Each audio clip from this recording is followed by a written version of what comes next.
Hello, my name is Daniel Smolin, and today I'll be presenting our work titled Managing Potentially Intrusive Practices in the Browser, a User-Centered Perspective.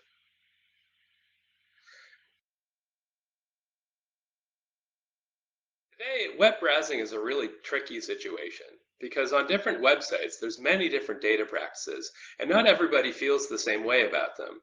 Some people see practices as good. They can make browsing safer, more relevant, potentially even more useful. And some practices can be seen as bad. Some people see them as intrusive or too complex, and they can be difficult to understand. In this work, we use the term potentially intrusive practices to generically refer to common third-party tracking methods. This includes fingerprinting, as well as other types of scripts that run in the browser to collect data, monitor activity, redirect users' attention, or operate in the background to gather something of value. But note, in our study, we referred to these practices neutrally, using terminology such as web technologies, and I'll discuss more about why we did that a little later. Fundamentally, whether or not an intrusive practice is a problem for you depends on many factors. It can depend on your preferences, or the type of website you're browsing, or what you're doing there, as well as how security and privacy conscious you are, your confidence in the ability to control data practices, and even what you actually have control over, as well as potentially many more factors. But where harms occur is when your expectations don't match with your browsing experience. So being able to manage what you're okay or not okay with is really crucial. So that's why the aim of the study is to understand what users want, what they actually get, and to find ways to fill the gap between the two. Therefore, we focused on a few key research questions. First, what are the signals that users rely on to determine that they're being subjected to intrusive practices or being protected from them? Second, what affordances do users associate with enabling or disabling these practices? Third, are there practices that users would want to control, such as opting in or opting out of them, and subject to what kind of contextual attributes? And finally, what practices do users prefer to be notified about, how often, and in what sorts of contexts? For example, are there differences between popular or less popular websites, or different website categories? We employed a methodology which can be summarized as follows. First, we created a taxonomy of potentially intrusive practices using both technical definitions for internal use in order to remain technically consistent, and also with non-technical definitions that we used in our survey instruments that would be suitable for laypersons without them having to understand all the details. These also included descriptions of risks and benefits, all with neutral language.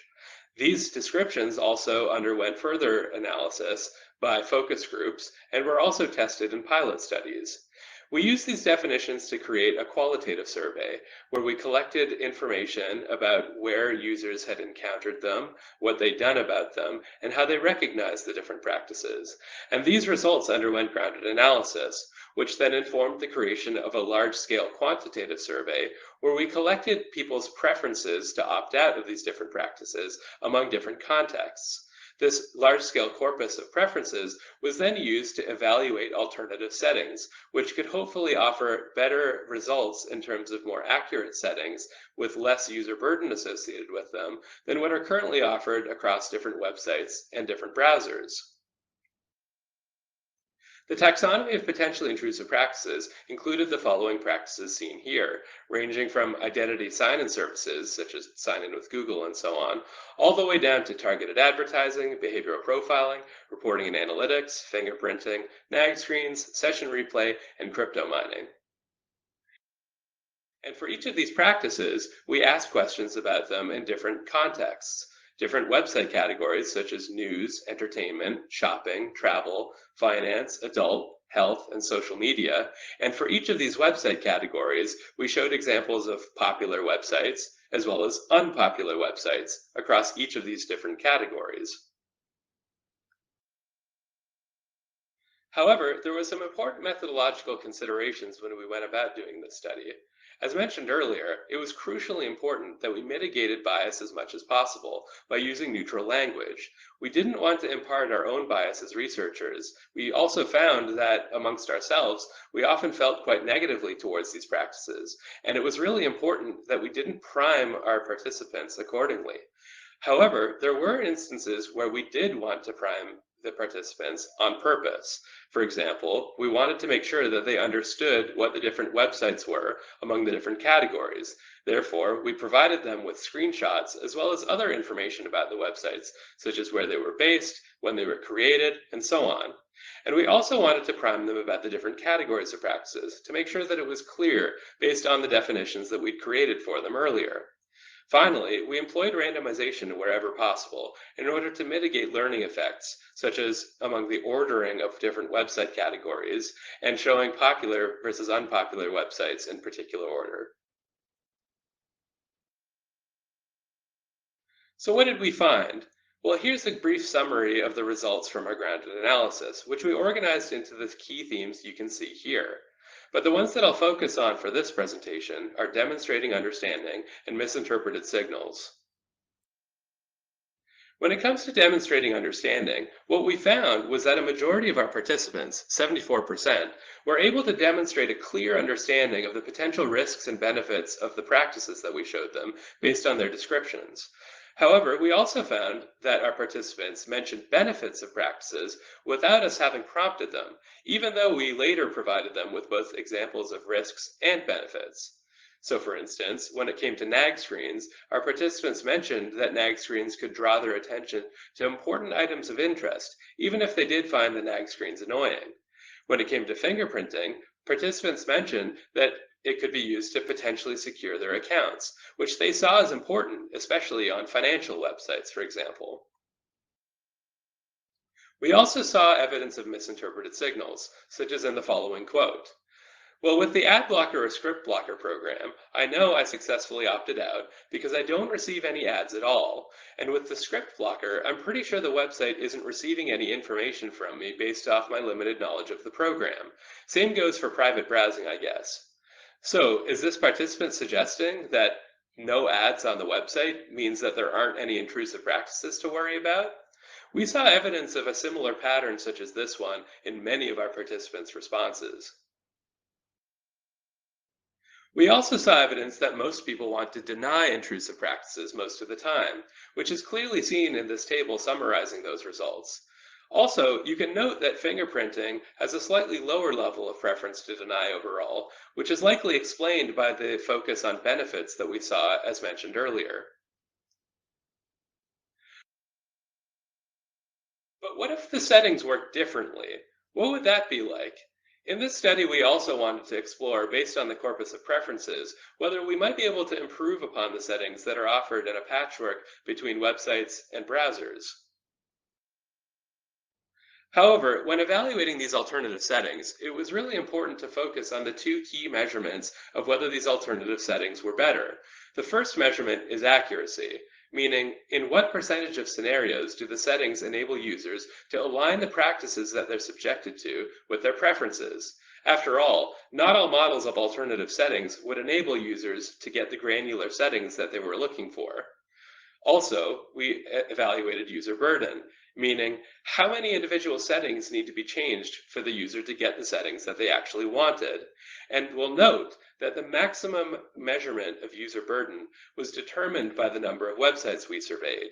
Since we surveyed 16 websites across 8 different categories, 16 would be the maximum value of user burden. And what we found in terms of accuracy looks like this. When we start with the first no toggle allow model, we're referring to essentially what's offered by Chrome, where all of the different practices are allowed and there aren't any settings available to deny them. Next, when we look at no toggle deny, this is what is most similar to strict mode in most browsers, where all of the settings are denied with no further settings offered. You can see here that the accuracy substantially increases between the no toggle allow and the no toggle deny.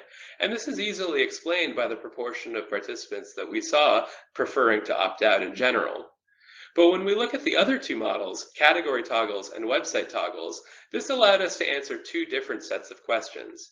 With category toggles, we're answering the question of what if browsers offered comprehensive settings that were based on website categories, and you can see that this results in a substantially higher accuracy. Then, when we look at individual website toggles, that's answering the question of what if every website offered comprehensive settings, allowing participants to allow or deny each of these data practices across every individual website, which is not currently offered. Of course, this would allow 100% accuracy, since in every scenario, there's a choice available for the user to change the setting to what they want. But measuring only the accuracy gives only half of the picture. And so user burden is also important to evaluate these alternative settings because these different models offer wildly different amounts of burden. You can see that the no toggle allow default is actually what we're currently considering to be the default and therefore has no user burden associated with it.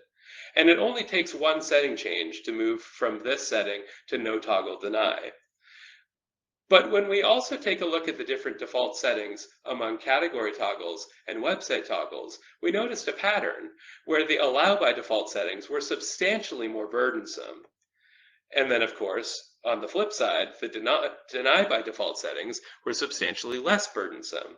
So when we consider the trade-off between the amount of user burden associated with configuring these different models, and then reconcile that with the level of accuracy that we get, we can see that there's some improvements to be made. The no toggle deny settings overall give a good improvement in accuracy, but still only about 75% overall. So this is a reasonable trade-off, especially considering that there's a very low level of user burden. But we certainly can do much better than that. After all, the category toggles with deny by default offered roughly 92% average accuracy, and yet also have a very low level of user burden associated with them. So we recognize that this might potentially be an optimal trade-off. So the key takeaways from this particular part of our study were as follows. Deny by default settings are much closer to what people want, and we could clearly see this earlier when people expressed their preferences to opt out. But we also see here that deny by default is less burdensome. People need to make less decisions and need to change less settings when we have deny by default settings. We also see, however, that individual website settings are simply too burdensome. If we offered settings across every single website, which is not currently offered, it's still better than the situation where people don't have any choice at all. But we're simply offering them far too many choices, particularly if we're doing allow by default settings. Therefore, standard settings, which are based on website categories, would likely be much easier to configure, but would still retain very high accuracy. But there's still a problem, and that problem is website breakage and misaligned incentives. You see, as I mentioned earlier, websites only offer a patchwork of different options. And so if we were to ensure that websites each offered comprehensive options for controlling all of the different practices we described in our study, it would create a large amount of additional burden. But a single place to configure these preferences would be far more ideal, rather than forcing people to reconfigure these preferences on individual websites as they browse the web.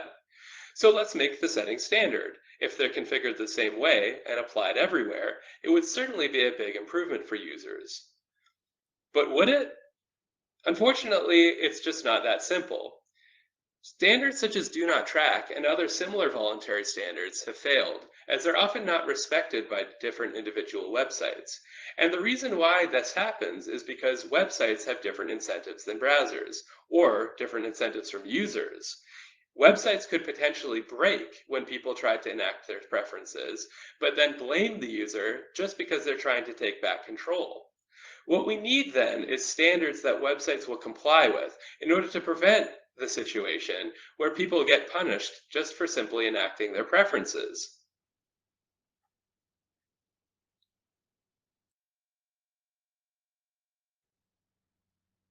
So, to summarize, people have different levels of appreciation for the risks and benefits of different practices, even if they don't understand all the different technical details. And what we found was that there's relationships between people's opt-out preferences, the types of practices, and the types of websites, which suggests that one-size-fits-all settings really can't satisfy everyone. We also found that most people want to opt out, and they assume that settings must exist, whether it's in their browser or on websites, but they have a hard time finding them, typically because they don't actually exist, and this results in a lot of frustration. People also want to be notified about the practices that exist on different sites, but they're misled by what they see when they're browsing, particularly when it comes to things like ads. And what results is a misalignment between the control that people expect over potentially intrusive practices and what they're actually getting when they're browsing. We believe then that standard settings have the potential to help. They could be both more accurate than one size fits all preferences and also be less burdensome than offering settings individually across every different website for every different practice.